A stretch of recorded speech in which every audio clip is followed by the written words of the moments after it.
Am I the idiot for confronting my manipulative mother about her affair and refusing to let her boyfriend into our lives?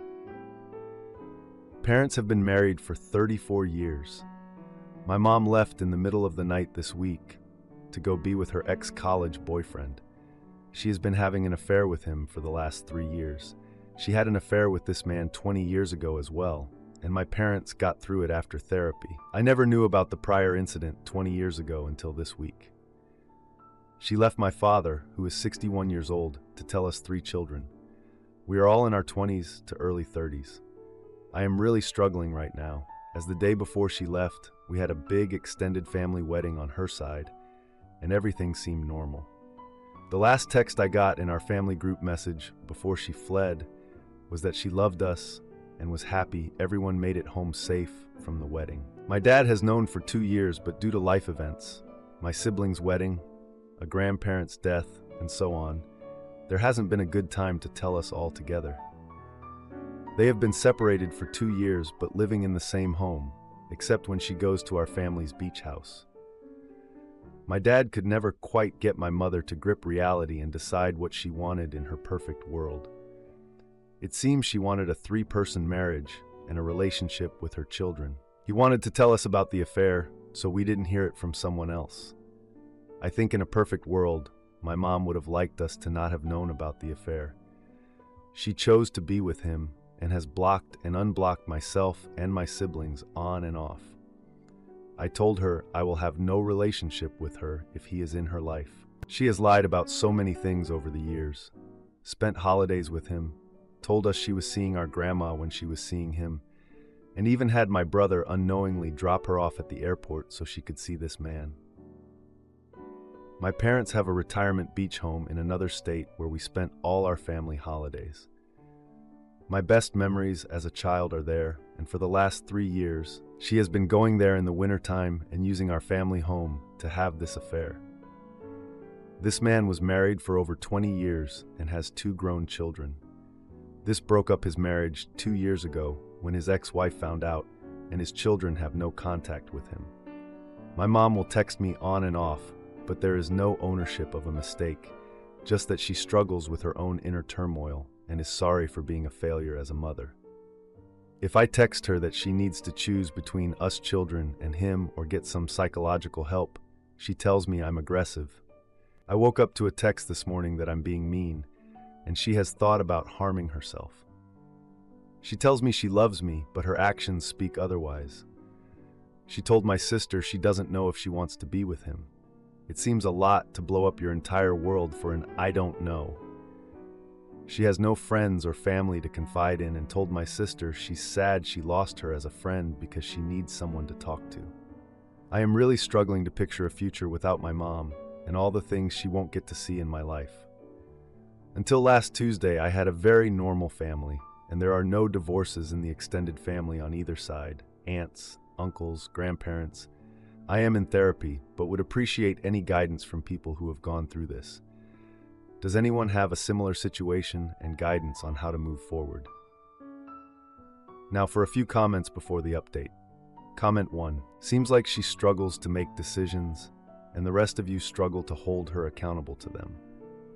By leaving and keeping in contact, she gets to have her man and still have the hope of having you as well.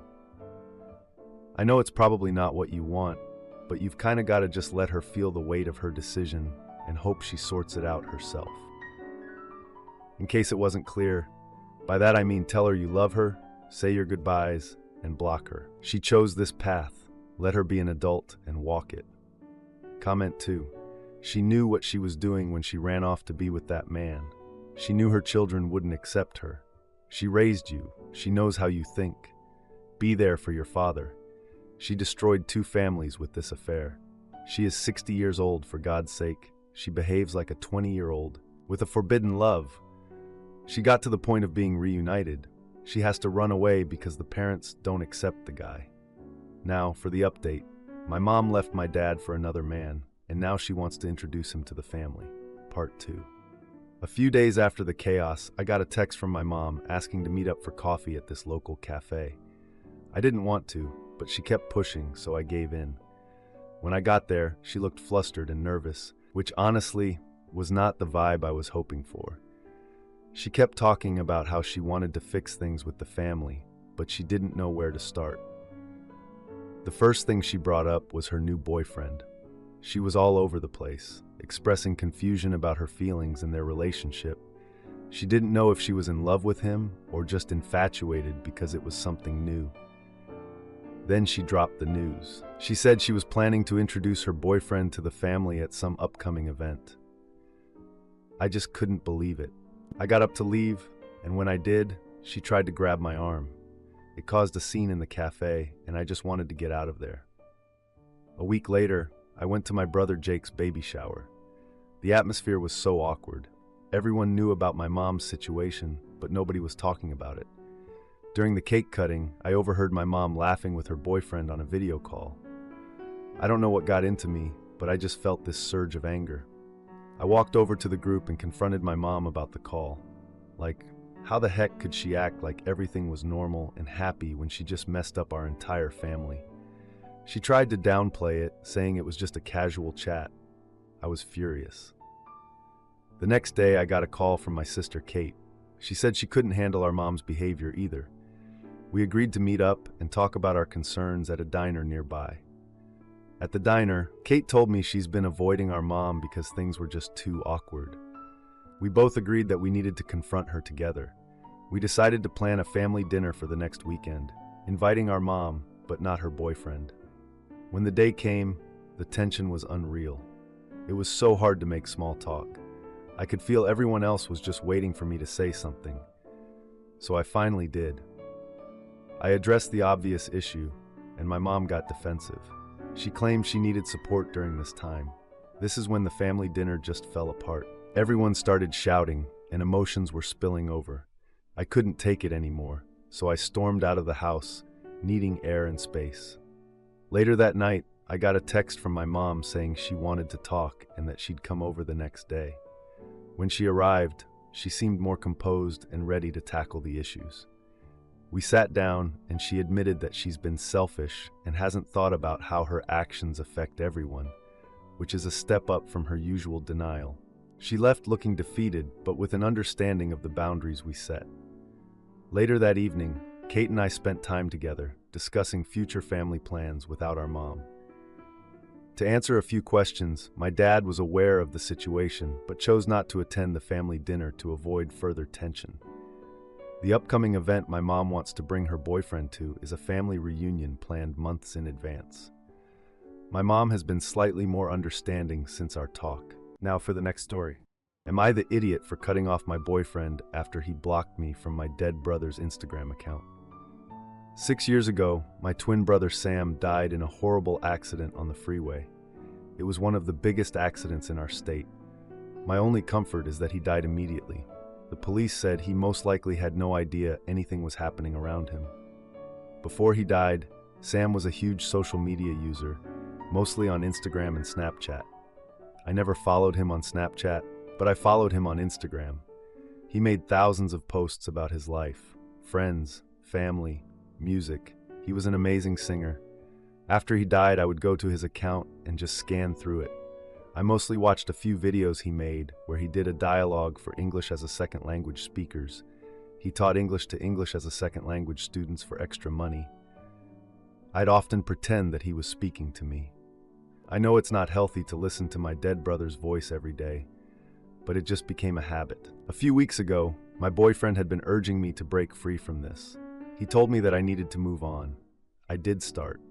I would only watch one video or even not use my phone until right before I went to bed. Last night, I went to check my brother's account and I saw that it was gone. I was upset. I texted my sister and she said that she could still see his account. My boyfriend told me that he blocked my brother on my account. I was annoyed but simply thought I could just go back to following him. But my brother's account was private and our family couldn't access his account years ago.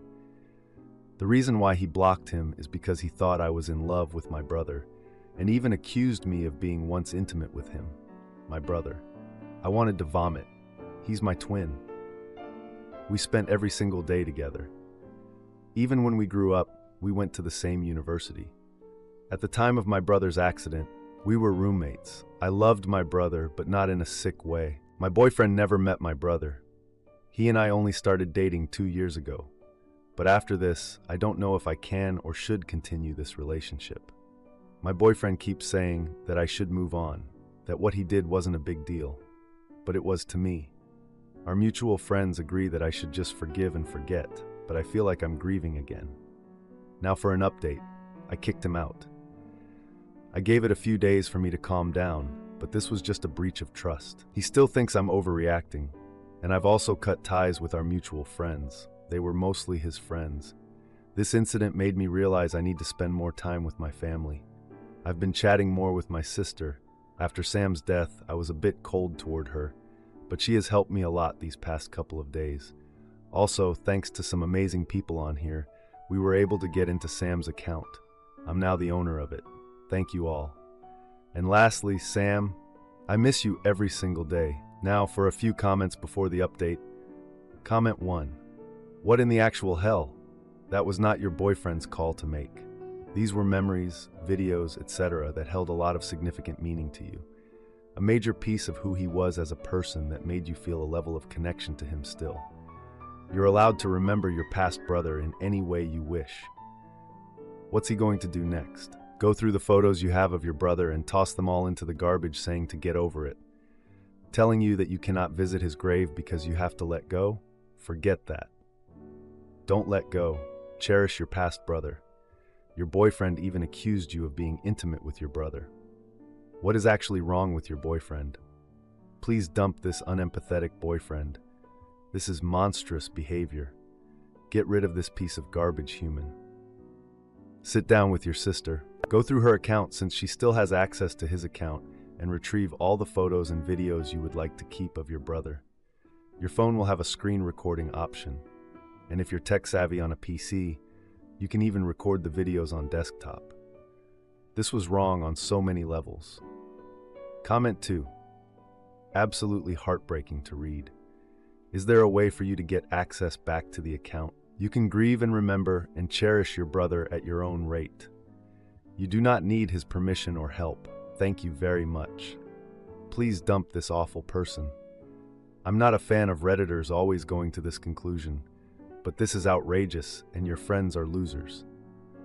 Get a new group of friends and a new boyfriend, or spend some time alone living your life the way you want, which I'm sure your brother would have loved for you. He has shown you who he is. Don't doubt it. Now, for the update. 2 days after I broke up with my ex, I went to my sister's apartment to talk and chill.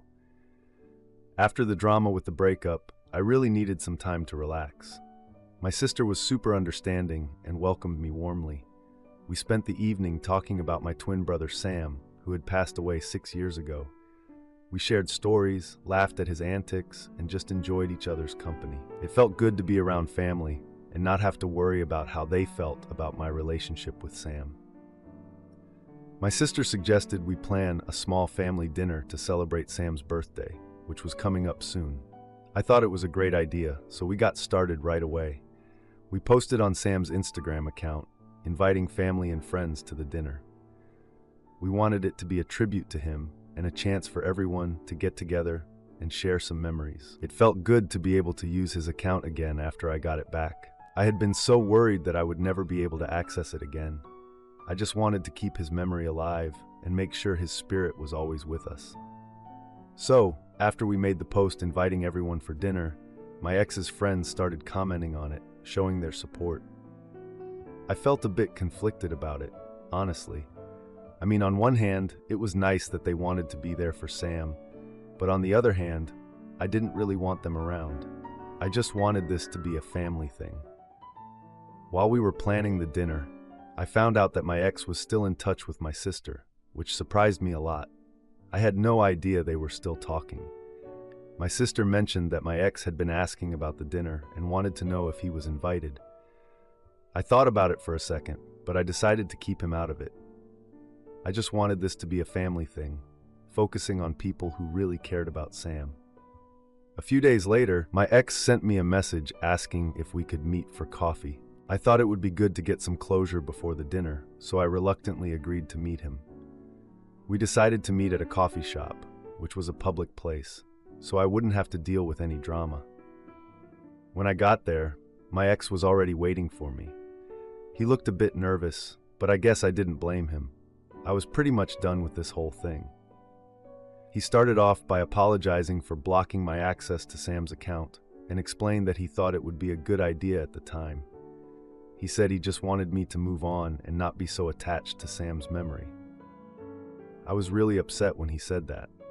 I mean, how could he do that after everything? I told him that my bond with Sam was strong and purely platonic, and he had no right to interfere. He then suggested that we could work things out between us. I shut him down immediately, saying there was no chance of that happening.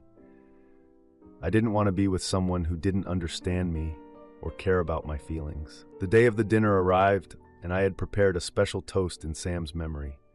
I wanted everyone to remember how amazing he was and how much we all loved him. My family gathered at my sister's place, and the atmosphere was filled with laughter and nostalgia.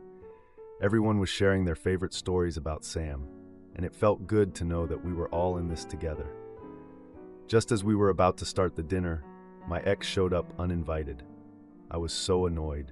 He claimed he wanted to pay tribute to Sam as well, but I wasn't buying it.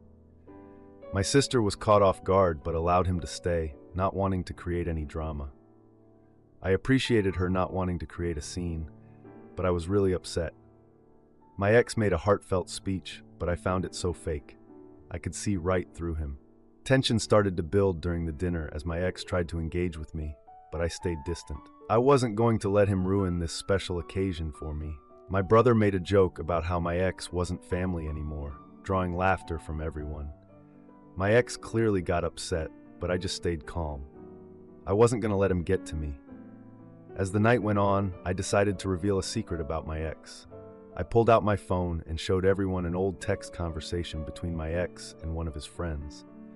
The text included my ex making rude remarks about my grief and my relationship with Sam. Gasps filled the room as my family heard my ex's words, and he turned red with embarrassment. I explained that this was part of why I ended things, to show my family the truth. My ex tried to defend himself, but I cut him off, insisting that he leave.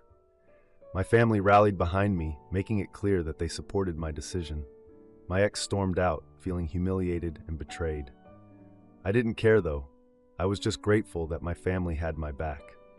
We shared a moment of unity, appreciating the strength of our bond. After my ex left, we finished dinner, sharing more stories about Sam. The night ended with everyone promising to keep Sam's memory alive together. A week later, my ex sent me another message asking for another chance. I read the message but chose to ignore it. I was done with him. The drama with my ex was finally over, and I was ready to focus entirely on my family and healing. Thank you for reading. Mini update. The family dinner for Sam's birthday was a success. It brought us closer, and we shared many memories. My ex tried to ruin it, but my family supported me.